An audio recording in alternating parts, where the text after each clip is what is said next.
déplacer.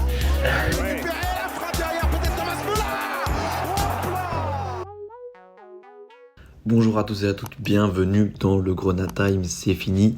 Voilà, après toute cette superbe aventure, on va faire encore 2 vidéos pour débriefer globalement ce qu'a donné la performance des Bleus, même si je pense que tout le monde est d'accord un peu pour dire que c'était une performance pas dingue, mais voilà, je pense que c'est quand même bien d'aborder les perspectives d'avenir et ce qui s'est passé, voilà, ce qui va se passer pour les Bleus individuellement avec Mbappé et tout ça pour voir ce que ça va se donner en futur.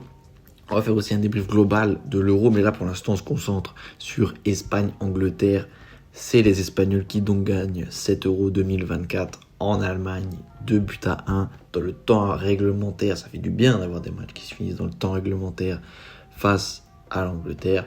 2-1, la logique a été respectée, même si les Anglais sont revenus pour remettre un peu d'enjeu dans cette finale qui partait totalement à la faveur des Espagnols.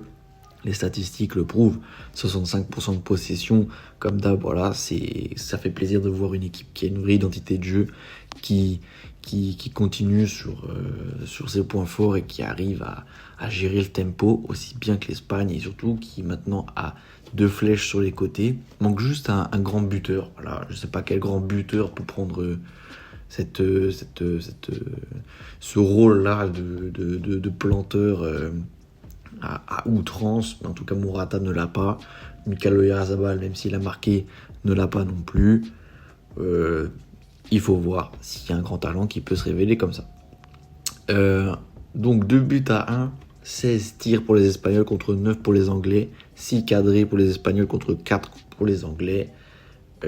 Performance aboutie où on a encore vu les 2 flèches sur les côtés s'illustrer, tout en deuxième mi-temps, tous les buts ont été inscrits en deuxième mi-temps, même si l'Espagne avait déjà pour moi l'ascendant en première mi-temps. On la voit s'illustrer directement, premier but 47e minute, Lamine Yamal qui fait une passe décisive pour Nico Williams qui aurait peut-être mérité d'être meilleur joueur du tournoi, parce que franchement quel tournoi.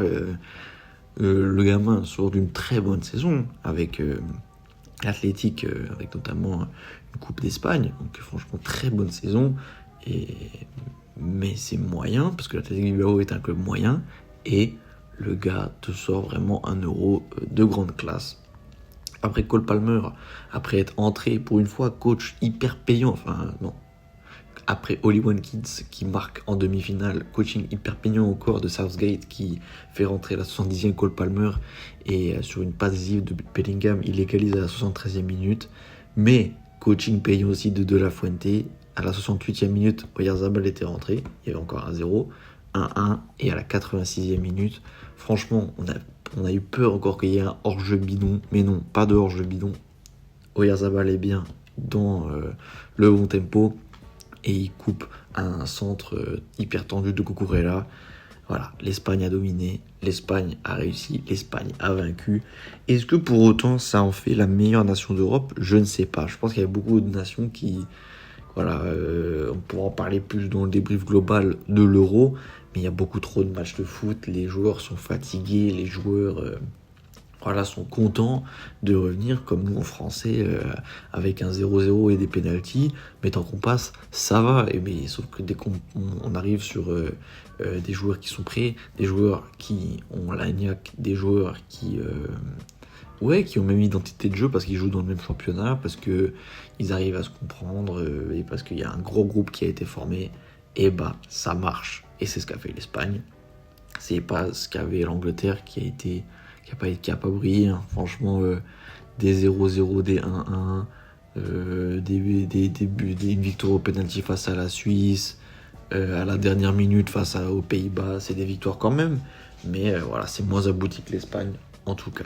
Sur ce, bravo aux Espagnols, pas de 3ème place, ça c'est dommage, c'est trop con, mais bon, ça coûte rien de faire un 3ème match, ça ferait plus vendre de billetterie et ça coûterait rien du tout, mais bon voilà, donc pas de différenciation à faire entre les Pays-Bas et la France.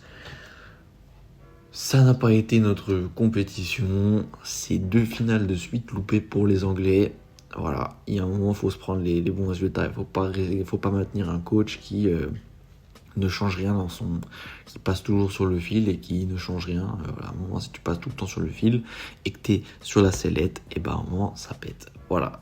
Contrairement aux Espagnols, le coach a fait un grand groupe, le coach a gagné depuis les U19 toutes les compétitions, a gagné la Ligue des Nations et a gagné l'Euro. La logique est respectée. Ciao les gars!